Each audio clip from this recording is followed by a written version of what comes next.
Good evening all of you. स्वागत है आप सभी मित्रों का आज की इस मुलाकात में, चर्चा में। सभी मित्र आ जाए भैया, आज की बातचीत शुरू की जाए। फैक्टोरिंग, फोरफिटिंग और ट्रेड्स, इस पर हमारी चर्चा हो रही है। ये टॉपिक है जिस पर हमारी बातचीत हो रही है। मॉड्यूल डी का इंपॉर्टेंट टॉपिक है। फैक्टोरिंग पर हमारी बातचीत हो चुकी है। देखिए, फैक्टोरिंग, फोरफिटिंग और ट्रेड, ये जो टॉपिक है ये पूरा का पूरा बेहद आसान टॉपिक है।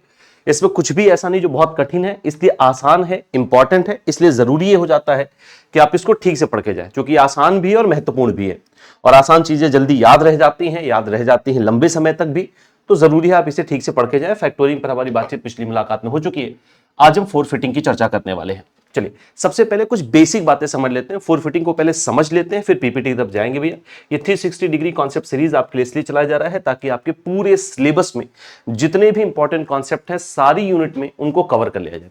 Module A, module B, module C और लगभग 50% मॉड्यूल डी के टॉपिक, इनमें जो भी यूनिट्स हैं उनके इंपॉर्टेंट जितने हिस्से हैं हम लोगों ने उनको कवर कर लिया है ऑलरेडी। आप वो सारी क्लासेस या तो लाइव सेक्शन में, और अगर लाइव सेक्शन में क्लासेस नहीं दिख रही हैं तो आप उन्हें वीडियो सेक्शन में जाके देख सकते हैं। क्लियर है? वो क्लासेस अभी वहां पर अवेलेबल है। मैं बहुत जल्दी इसकी प्लेलिस्ट भी तैयार करवा दूंगा। अब बात करते हैं फोरफिटिंग पे। देखिए, फोरफिटिंग लगभग फैक्टोरिंग सर्विस ही है। बेसिकली ये वही है, प्रिंसिपल इसका वही है, फैक्टोरिंग सर्विस ही है। ये भी एक फाइनेंशियल अरेंजमेंट है जहां पर रिसीवेबल्स के अगेंस्ट आपको एडवांस प्रोवाइड किया जाता है। लेकिन फैक्टोरिंग से थोड़ा सा अंतर है, दो अंतर है फैक्टोरिंग के मामले में। तो प्रिंसिपल वही है, वैसा ही फाइनेंशियल अरेंजमेंट है, लेकिन अंतर दो क्या है। यहां पर जो आपको एडवांस दिया जाता है, यानी यहां पर जो सेलर है या एक्सपोर्टर जो है उसे एडवांस मिलता है, वो पूरा 100% मिलता है। दूसरा, फोरफिटिंग का उपयोग केवल और केवल इंपोर्ट एक्सपोर्ट में किया जाता है, यानी अंतरराष्ट्रीय व्यापार में किया जाता है। जबकि फैक्टोरिंग डोमेस्टिक ट्रेड में भी इस्तेमाल होता है, इंटरनेशनल ट्रेड में भी इस्तेमाल होता है। पिछली मुलाकात में हम लोगों ने डोमेस्टिक फैक्टोरिंग और इंटरनेशनल फैक्टोरिंग दोनों को पढ़ा था। इंटरनेशनल फैक्टोरिंग में 2 फैक्टर सिस्टम क्या होता है, सिंगल फैक्टर में डायरेक्ट फैक्टर सिस्टम क्या है, डायरेक्ट एक्सपोर्ट फैक्टर सिस्टम क्या है, डायरेक्ट इंपोर्ट फैक्टर सिस्टम क्या है, ये सब हम लोगों ने देखा था। तो फैक्टोरिंग जैसे ही सुविधा है, फैक्टोरिंग के प्रिंसिपल पर ही फोरफिटिंग काम करता है, लेकिन थोड़ा बहुत अंतर है। अंतर जो मैंने आपको बताया कि फैक्टोरिंग केवल और फैक्टोरिंग डोमेस्टिक और इंटरनेशनल दोनों स्तर पर इस्तेमाल किया जाता है, इंटरनेशनल ट्रेड में भी होगा। लेकिन फोरफिटिंग केवल और केवल अंतरराष्ट्रीय व्यापार यानी इंपोर्ट एक्सपोर्ट में ही इस्तेमाल किया जाता है। और यहां पर जो आपको एडवांस मिलता है अपने रिसीवेबल्स के बदले, वो पूरा का पूरा 100% मिलता है, जबकि वहां पर 80% तक का एडवांस मिलता है। खैर वो निगोशिएबल होता है, आप उसको निगोशिएट कर सकते हैं। जो आपका फैक्टर है और जो क्लाइंट है वो निगोशिएट कर सकते हैं। ज्यादातर मामलों में 80% एडवांस मिलता है, बाद में 20%।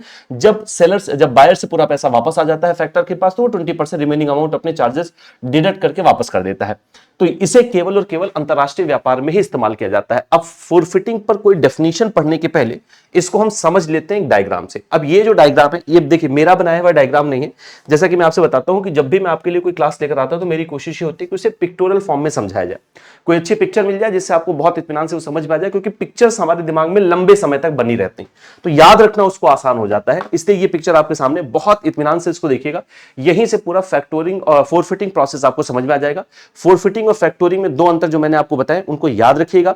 फैक्टोरिंग केवल और केवल इंटरनेशनल ट्रेड में इस्तेमाल किया जाता है, यानी इंपोर्ट एक्सपोर्ट के समय इस्तेमाल होता है। जबकि फैक्टोरिंग डोमेस्टिक और इंटरनेशनल दोनों ही ट्रेड में इस्तेमाल किया जाता है। दूसरा, फोरफिटिंग में आपको पूरा का पूरा 100% एडवांस मिलता है। और एक और अंतर है कि आपकी फैक्टोरिंग रिकर्स और नॉन रिकर्स दोनों हो सकती है, जबकि फोरफिटिंग नॉन रिकर्स होती है। यह बात आपको ध्यान रखना है, क्योंकि ये स्टेटमेंट वाइज आपसे क्वेश्चन पेपर में पूछा जा सकता है। चलिए देखिए, यहां पर नंबर्स आपको दिखाई दे रहे होंगे, बिल्कुल इसी क्रम में आपको याद रखना है। ठीक है? क्या भारत में बैंक फोरफिटिंग सर्विसेज दे सकते हैं? तो बिल्कुल दे सकते हैं। जैसे भारत में बैंक्स या फाइनेंशियल इंस्टीट्यूशन फैक्टोरिंग सर्विसेज देते हैं, वैसे ही बैंक फोरफिटिंग सर्विसेज भी दे सकते हैं। बैंकों की पैरा बैंकिंग एक्टिविटी के अंतर्गत फोरफिटिंग सर्विसेज को रखा जाता है। पैरा बैंकिंग एक्टिविटीज वो होती हैं जो बैंक अपने प्राइमरी फंक्शन के अलावा परफॉर्म करते हैं। पैरा बैंकिंग एक्टिविटीज के अंतर्गत जैसे इंश्योरेंस बेचना, म्यूचुअल फंड बेचना, फैक्टोरिंग, फोरफिटिंग जैसी सर्विसेज देना, ये सब पैरा बैंकिंग के अंतर्गत आता है। प्राइमरी डीलर्स बिजनेस करना, ये भी पैरा बैंकिंग एक्टिविटीज के अंतर्गत आता है। पैरा बैंकिंग के लिए बैंकों को रिजर्व बैंक ऑफ इंडिया की पूर्व अनुमति लेनी पड़ती है। तो फैक्टोरिंग और फोरफिटिंग दोनों बैंकों की पैरा बैंकिंग एक्टिविटी के अंतर्गत उसको अनुमति मिली हुई है, परमिशन मिला है, यानी बैंक यहां फोरफिटर का काम कर सकता है। अब देखते हैं भैया, इस डायग्राम को ठीक, इस पिक्चर को ठीक से समझिएगा। हमारे पास एक एक्सपोर्टर और इंपोर्टर है। क्लियर इतनी बात? फोरफिटिंग का इस्तेमाल केवल और केवल इंटरनेशनल ट्रेड में होगा। सबसे पहले क्या हुआ, इस सीक्वेंस को आपको ठीक से समझते चलना है। क्लियर है? अब सबसे पहले क्या होगा, ये एक्सपोर्टर है, देखिए ज्यादातर इस्तेमाल होता है आपके फोरफिटिंग सर्विसेज का कैपिटल गुड्स के लिए, या जो बड़े मूल्य की वस्तुएं होती हैं जिनको आप इंपोर्ट या एक्सपोर्ट करते हैं, उस स्थिति में इसका इस्तेमाल किया जाता है। क्लियर? इसमें गारंटी या एलसी का इस्तेमाल होता है, लेटर ऑफ क्रेडिट का यहां पर इस्तेमाल होगा। देखिए पहला स्टेप क्या है, पहला स्टेप यह है कि जो एक्सपोर्टर है इसने अपने बैंक से, जो कि यहां प्राइमरी फोरफिटर कहला रहा है, दूसरा यहां पर इंपोर्टर का बैंक होगा। आप यहां पर बैंक या इंपोर्टर बैंक भी आप यहां पर लिख सकते हैं। सबसे पहला स्टेप क्या हुआ कि एक्सपोर्टर जो है वो अपने प्राइमरी फोरफिटर यानी अपने बैंक के पास गया और उसने कहा कि भैया मेरे पास एक निश्चित अमाउंट का एक एग्रीमेंट आने वाला है, मतलब मैं एक वस्तु शिपमेंट करना चाहता हूं, बेचना चाहता हूं, मेरे पास एक ऑर्डर आया है, क्या आप मुझे उसकी इनवॉइस के बदले फोरफिटिंग सर्विसेज उपलब्ध करा देंगे? अब यहां पर मैं ध्यान से आपको बता दूं, जरूरी नहीं है कि यही पहला स्टेप हो सकता है कि जो पर्टिकुलर फोरफिटिंग होने वाला है इन दोनों के बीच में, इंपोर्टर एक्सपोर्टर के बीच में, उसमें हो सकता है इंपोर्टर पहले अपना ऑर्डर दे एक्सपोर्टर को कि भैया हमें आपसे ये वस्तु खरीदनी है, इतनी क्वांटिटी या इतनी वैल्यू की हमें खरीदनी है, और उसके बाद एक्सपोर्टर अपने फोरफिटर के पास जाए, ये भी हो सकता है। क्लियर है? तो ये भी स्टेप पहले आ सकता है। लेकिन यहां पर देखिए भैया सबसे पहले क्या हुआ कि एक्सपोर्टर जो है वो अपने एक्सपोर्ट बैंक के पास, एक्सपोर्ट फोरफिटर के पास गया। इसने फोरफिटर से कहा कि भैया हमें आपके साथ एक एग्रीमेंट करना है क्योंकि हमें कुछ वस्तुओं को एक्सपोर्ट करना है। इसने उस एग्रीमेंट को एक्सेप्ट कर लिया और उसके बाद चूंकि वहां पर एक्सेप्टेंस हो गया है कि अब ये उस इनवॉइस के बदले जो इनवॉइस एक्सपोर्टर को इंपोर्टर की तरफ से भेजा जाएगा कि भैया ये इनवॉइस है, एक्सपोर्टर ने इनवॉइस सामान बेचा, इसने उस इनवॉइस को वेरीफाई किया और उसी इनवॉइस के बदले अब इसे ये एडवांस मिलने वाला है। लेकिन यहां ध्यान रखना है कि एडवांस आपका 100% होगा, फैक्टोरिंग कितना 80% या 90% नहीं होता है। दूसरा स्टेप क्या है कि इन दोनों के मध्य, इंपोर्टर एक्सपोर्टर के मध्य क्या हो गया भैया, एक एक्सपोर्ट कॉन्ट्रैक्ट साइन कर लिया गया। वो एक्सपोर्टर होगा, इंपोर्टर होगा, उसने एक्सपोर्ट किया, इसको इंपोर्ट करना है, इन दोनों के बीच इंपोर्ट एक्सपोर्ट का कॉन्ट्रैक्ट हो गया। दोनों स्टेप को पहले याद रखना है। सबसे पहला स्टेप क्या, एक्सपोर्टर अपने फोरफिटर के पास गया। फोरफिटर यहां पर वही काम कर रहा है जो फैक्टोरिंग में फैक्टर कर रहा था। क्लियर है?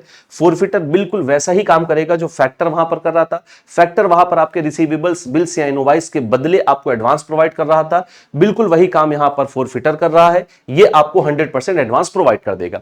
तो सबसे पहले इन दोनों के बीच में एग्रीमेंट हुआ कि साहब हमें ये वस्तु एक्सपोर्ट करनी है, इतनी वैल्यू की एक्सपोर्ट होगी, क्या आप हमारे लिए फोरफिटिंग कर देंगे? इसने कहा बिल्कुल कर देंगे। अब इन दोनों के बीच में इंपोर्ट एक्सपोर्ट का कॉन्ट्रैक्ट हो गया और जब कॉन्ट्रैक्ट हो गया तो एक्सपोर्टर ने वो वस्तु शिपमेंट कर दी किसके पास? इंपोर्टर के पास। इंपोर्टर के पास वो वस्तु पहुंच गई है। ध्यान समझिएगा, अंतरराष्ट्रीय व्यापार में आपने जो वस्तुएं बेची हैं उसकी मूल्य की आपको गारंटी चाहिए होती है। इसलिए जो चौथा स्टेप है, ये जो इंपोर्टर है वो अपने बैंक के पास जाएगा, या तो वो बैंक से गारंटी इशू करवाएगा या लेटर ऑफ क्रेडिट इशू करेगा उसका बैंक। ध्यान से एक बात को समझिएगा, भाई मुझे गारंटी चाहिए कि आप मेरा पेमेंट, मान लेते हैं एग्जांपल के तौर पर यहां पर एग्रीमेंट बना कि पेमेंट मैं आपको करूंगा आफ्टर 60 डेज, है ना, आफ्टर 60 डेज।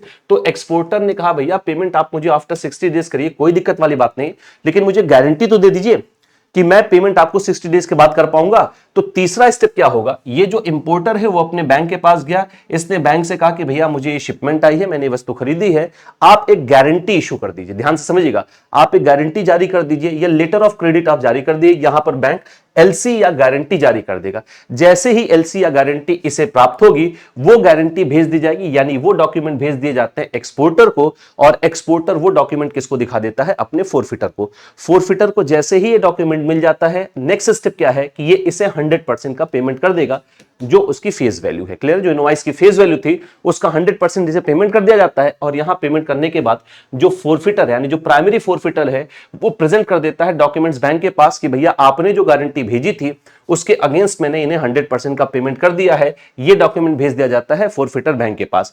अब जब समय पूरा हो जाता है, यानी जो 60 डेज का समय था, जैसे ही पूरा हो जाता है, इंपोर्टर पूरा पेमेंट कर देगा किसको? बैंक को। और अब ये नेक्स्ट स्टेप ये होगा कि जैसे ही से ये पूरा पेमेंट प्राप्त हो जाता है, ये प्राइमरी फोरफिटर को पूरा का पूरा पेमेंट कर देता है। यही पूरा स्टेप इन्वॉल्व होता है आपके फोरफिटिंग में, अंतरराष्ट्रीय व्यापार जब किया जाता है तब। मैं आपको फिर से बता दे रहा हूं, देखिए ये जो पहला स्टेप है, ये दो जगह पर पहला स्टेप हो सकता है पहले इन दोनों के बीच में एग्रीमेंट हुआ हो कि साहब हमें आपसे एक्सपोर्ट करवाना है कुछ, यानी हम आपसे कुछ खरीदना चाहते हैं, इतनी वैल्यू की वस्तु है, आप हमें भेज दीजिए। इंपोर्ट एक्सपोर्ट हो सकता है पहले इनका कॉन्ट्रैक्ट हुआ हो, तब ये गया हो फोरफिटर के पास कि भैया मेरे पास इतने का कॉन्ट्रैक्ट आया, क्या क्या आप मुझे फोरफिटर की सेवाएं दे देंगे? इसने कहा बिल्कुल दे देंगे। ये भी पहला स्टेप हो सकता है। या पहला स्टेप ये हो सकता है कि इन दोनों के बीच में पहले एग्रीमेंट हो कि साहब हम आपसे फोरफिटिंग सेवाएं लेना चाहते हैं क्योंकि हमें पर्टिकुलर इंपोर्टर को इतनी वस्तुएं भेजनी है। इसने कहा ठीक है, हम आप एग्रीमेंट कर लेते हैं कि हम आपको फोरफिटिंग की सुविधाएं दे देंगे। जैसे ही यहां पर इन दोनों का एग्रीमेंट हुआ, दूसरा स्टेप हुआ कि इंपोर्टर एक्सपोर्टर के बीच में इंपोर्ट एक्सपोर्ट का कॉन्ट्रैक्ट हो गया। कॉन्ट्रैक्ट जैसे ही कंप्लीट हुआ, एक्सपोर्टर ने तीसरा स्टेप हुआ कि शिपमेंट कर दी, जो भी वस्तु थी, जो भी कैपिटल गुड्स या जो भी वस्तु थी, शिपमेंट कर दिया इंपोर्टर को। इंपोर्टर ने कहा कि हमारे आपके बीच में 60 डेज के बाद मैं आपको पेमेंट कर दूंगा। चौथा स्टेप हुआ कि इंपोर्टर अपने बैंक के पास गया, उसने कहा भैया इसने हमें सामान भेजा है, वो हमसे गारंटी या लेटर ऑफ क्रेडिट चाहता है, आप हमें गारंटी या एलसी जारी कर दीजिए। बैंक ने एलसी इशू कर दिया, वो एलसी भेज दिया गया एक्सपोर्टर को पास। चूंकि इन दोनों का पहले कॉन्ट्रैक्ट हो रखा था, गारंटी या एलसी इसने प्रेजेंट कर दिया अपने बैंक के पास, यानी जो प्राइमरी फोरफिटर है। प्राइमरी फोरफिटर ने नेक्स्ट स्टेप में क्या किया, चूंकि एग्रीमेंट था, इसको पेमेंट कर दिया और पेमेंट करते ही ये डॉक्यूमेंट भेज दिए इस इंपोर्ट बैंक के पास। क्लियर हो गया? इंपोर्टर के बैंक के पास। जब समय पूरा हो जाएगा, इंपोर्ट जो है इंपोर्टर अपने बैंक को पूरा पेमेंट कर देगा और फिर नेक्स्ट स्टेप ये कि इसे पेमेंट प्राप्त होते ही ये प्राइमरी फोरफिटर को पूरा पेमेंट कर देगा और ये फोरफिटिंग की जो साइकिल है, जो प्रोसेस है, वो कंप्लीट हो जाएगी। इस पूरी प्रक्रिया को हम क्या कहते हैं भैया? फोरफिटिंग। बेसिकली ये फैक्टोरिंग प्रिंसिपल पर ही काम करता है, लेकिन अंतर यहां पर 3 है। फैक्टोरिंग डोमेस्टिक इंटरनेशनल दोनों स्तर पर हो सकता है। फोरफिटिंग केवल अंतरराष्ट्रीय व्यापार यानी इंपोर्ट एक्सपोर्ट में ही किया जाता है और फोरफिटिंग नॉन रिकर्स फोरफिटिंग होती है, जबकि फैक्टोरिंग रिकर्स और नॉन रिकर्स दोनों हो सकती है।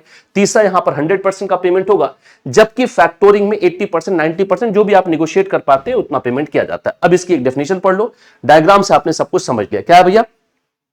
फैक्टोरिंग is a trade finance technique used in international trade. केवल अंतरराष्ट्रीय व्यापार में इसका उपयोग होगा।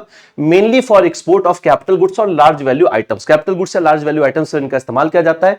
इन this method a forfaiter financial institution होता है, purchases the export receivable at a discount. Discount पर या उस पर अपनी फीस लेके, कमीशन अभी फीस पर भी बात करेंगे, उस पर उनके इनवॉइसेस को या गारंटी को वो परचेज कर लेता है। The exporter receives immediate cash, improve liquidity. अब इसके बदले क्या होता है, जो एक्सपोर्टर है उसको इमीडिएट 100% का कैश मिल जाता है। और जो क्रेडिट रिस्क है, the credit risk of the importer is transferred to the forfaiter non recourse basis. It is generally used for medium to long term financing. यहां पर चूंकि ये नॉन रिकर्स होता है, इसलिए जो क्रेडिट रिस्क होता है वो किसके पास आएगा? फोरफिटर के पास आ जाता है। ये नॉन रिकर्स है। लिक्विडिटी इंप्रूव होती है, जो आपका एक्सपोर्टर है उसका कैश फ्लो इंप्रूव होगा, उसे इमीडिएट कैश मिल जाता है, यानी उसका कैपिटल, उसकी पूंजी कहीं फंसती नहीं है। क्लियर है? फाइनेंसिंग इज क्या है? Financing is provided on the fixed rate basis called discount. The forfeiter can finance up to 100% of the invoice value. जो forfeiter है भैया वो 100% invoice value का पेमेंट कर देता है। इस डायग्राम को आप चाहें, ये जो पिक्चर है इसकी चाहे तो आप स्क्रीनशॉट ले सकते हैं। यहीं से आप इसी देखिए, आपको इसका सीक्वेंस ऐसे याद करने की आवश्यकता नहीं है। क्लियर है? जो पिक्चर आपको दिखाई जा रही है यहां पर, जो प्रोसेस मैंने आपको बताया है, इस प्रोसेस को केवल आप ठीक से 1-2 बार सुन लीजिए, ये प्रोसेस आपको याद हो जाएगा, कोई दिक्कत होने वाली इसमें नहीं है। अब कौन कौन सी फीस इंवॉल्व होती है? एक तो होती है डिस्काउंट फीस, दूसरा है कमिटमेंट फीस। डिस्काउंट फीस क्या है? डिस्काउंट फीस वो फीस है जिस डिस्काउंट पर जो आपका प्राइमरी फोरफिटर है वो आपके इनवॉइसेस को ले रहा है, आपके रिसीवेबल्स को जिस डिस्काउंट पर वो परचेस कर रहा है वो उसकी डिस्काउंट फीस है। Discount is the interest cost payable by the exporter for the entire period of credit involve and is deducted by the forfaiter from the amount paid to the exporter against the availed accepted promissory note और bills of exchange और LC जो भी जारी किया गया है। The discount is normally linked to an international benchmark interest rate like LIBOR, London interbank offer rate. LIBOR, अब तो खैर लिबोर का इस्तेमाल नहीं किया जाता है, 2014 के बाद से लिबोर को फेज्ड मैनर में आउट कर दिया गया है। अब इसकी जगह पर अल्टरनेट रेफरेंस रेट आते हैं, जैसे आप लोगों ने सुना होगा सोनार, सोफिया, ये सारी चीजें। खैर लिबोर का इस्तेमाल तब किया जाता था जब अंतरराष्ट्रीय स्तर पर एक बैंक दूसरे बैंक से फंड रेज करते थे, तो जो लिबोर का रेट होता है वही बेसिकली यहां पर डिस्काउंट रेट लिया जाता है। डिस्काउंट कौन लेगा? जो फोरफिटर है वो डिस्काउंट लेगा। कितना लेगा? जो आपकी इनवॉइस की, यानी जो आपको लेटर ऑफ क्रेडिट इस्तेमाल किया गया है, जितने की गारंटी आपको दी गई है, उसकी जो फेस वैल्यू, उसका एक निश्चित हिस्सा डिस्काउंट के रूप में लिया जाता है। डिस्काउंट कितना होगा? जो अंतरराष्ट्रीय स्तर पर लिबोर चल रहा है वही डिस्काउंट के रूप में लिया जाता है। कमिटमेंट फीस है। Commitment fees is payable to the forfaiting agency for its commitment to execute a specific forfeiting transaction at firm क्या है, firm discounted within a specified time. It ranges between 0.5% to 1.5% per annum of the utilized amount to be forfeited. जो forfeiting amount आपको दिया गया है उसके लिए जो forfeiting एजेंसी ने कमिटमेंट किया है वो उस कमिटमेंट की फीस होती है जो आप पे करते हैं, जो 0.5% से लेकर 1.5% तक हो सकती है, लेकिन ये भी निगोशिएट किया जा सकता है। ऐसा नहीं कि बिल्कुल फिक्स है, 0.5% ही मिनिमम होगा, मैक्सिमम 1.5% होगा, ऐसा बिल्कुल भी नहीं है। ये निगोशिएट किया जा सकता है। तो उम्मीद है भैया कि आपको ये विधिवत तरीके से समझ में आ गया होगा कि फोरफिटिंग क्या है। फोरफिटिंग अंतर बिल्कुल ये फैक्टोरिंग ही है, बस इसका इस्तेमाल अंतरराष्ट्रीय व्यापार में किया जाता है। क्लियर है? और यहां पर 4 पार्टीज इंवॉल्व हो जाती हैं, जैसे कि इंटरनेशनल फैक्टोरिंग में 4 पार्टी इंवॉल्व थी। इंटरनेशनल फैक्टोरिंग में भी आपका एक्सपोर्टर था, इंपोर्टर था, एक्सपोर्ट फैक्टर था, इंपोर्ट फैक्टर था। बिल्कुल 4 पार्टीज यहां पर होती हैं, लेकिन जो पार्टीज है यहां पर वो एक्सपोर्टर इंपोर्टर तो सेम ही होती हैं, लेकिन जो आपका एक्सपोर्ट फैक्टर है वो यहां पर प्राइमरी फोरफिटर कहलाता है, और जो आपका इंपोर्ट फैक्टर है बेसिकली ये इंपोर्टर का बैंक है जो गारंटी इशू कर रहा है या जो लेटर ऑफ क्रेडिट जारी कर रहा है। ये पूरी जो व्यवस्था है भैया ये कहलाती है आपकी फोरफिटिंग व्यवस्था। क्लियर है? फोरफिटिंग एक प्रोसेस है पूरा, इस पूरे प्रोसेस को हम फोरफिटिंग कहते हैं। डिस्काउंट फीस क्या होगी ये बात क्लियर हो गई, और कमिटमेंट फीस क्या है ये बात क्लियर है। तो आज के लिए फिर इतनी ही चर्चा रखते हैं मित्रों। फोरफिटिंग पर आज हमारी पूरी बातचीत हो चुकी है। उम्मीद है आपने तैयारी अपनी ठीक ठाक स्तर पर अब कर ली होगी ना, क्योंकि पेपर तो बहुत ज्यादा दिन बचा हुआ नहीं है। मोटे मोटे तौर पर देखा जाए तो मार्च में भी लगभग पहला हफ्ता जा ही चुका है। मार्च में 3 हफ्ते आपके पास बचे हैं, अप्रैल ही आपके पास बचा हुआ है, समय है। मई को कुछ मत गिन के चलिए, क्योंकि आपका मई में ही पहले वीक से ही आपका पेपर शुरू हो जा रहा है। ठीक है जी, इतनी बात। महापैक में आप अभी ज्वाइन करके अपनी तैयारी कंप्लीट कर सकते हैं। महापैक में एक अच्छी बात यह है कि आपको सारे रनिंग बैचेस, सारे अपकमिंग पेड बैचेस मिलते हैं। इसमें आपको theory batch, MCQ batch, crash course सब कुछ मिल जाता है। कोई भी आप महापैक लेंगे, 6 मंथ, 12 मंथ, 24 मंथ्स, कोई भी महापैक लीजिए। साथ ही साथ फाउंडेशन बैच भी आपके लिए चल रहा है इंडिविजुअल बैचेस में। और अगर हम एमसीक्यू बैच की बात करें तो एक अलग एमसीक्यू बैच भी आपके लिए रन किया जा रहा है। इस एमसीक्यू बैच में आपके चारों ही पेपर रेगुलर पढ़ाए जा रहे हैं, कवर किए जा रहे हैं एमसीक्यू के थ्रू। आपका पूरा का पूरा सिलेबस एमसीक्यू के थ्रू कवर होगा, और एमसीक्यू बिल्कुल वैसे ही है जैसे आपके एक्चुअल एग्जामिनेशन में एमसीक्यूज होते हैं।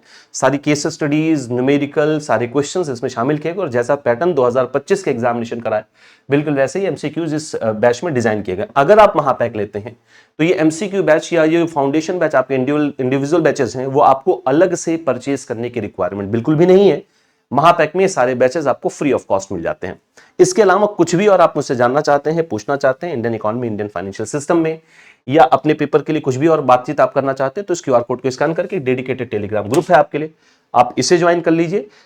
क्यूआर कोड को स्कैन करने में कहीं कोई दिक्कत आए तो सिंपली टेलीग्राम पर सर्च करें आशीष सर जेआईबी साइब एग्जाम्स, आप इस माध्यम से भी मुझसे जुड़ सकते हैं।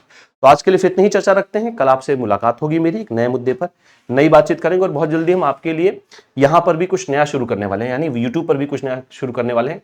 इसकी सूचना आज आपको मिल गई होगी। बेसिकली 6:30 बजे शाम को हम जुड़े हुए थे आपके साथ, तो बहुत जल्दी ही मंगलवार को यानी जो नया सेशन शुरू हो रहा है, आपका नया वीक जो शुरू हो रहा है, सेशन नहीं, उसमें हम नई चीजों के साथ आपके साथ जुड़ रहे हैं जो आपके एग्जाम के लिए बेहद जरूरी है। तो आज के लिए फिर इतनी ही चर्चा रखते हैं। बहुत बहुत धन्यवाद। Thanks a lot.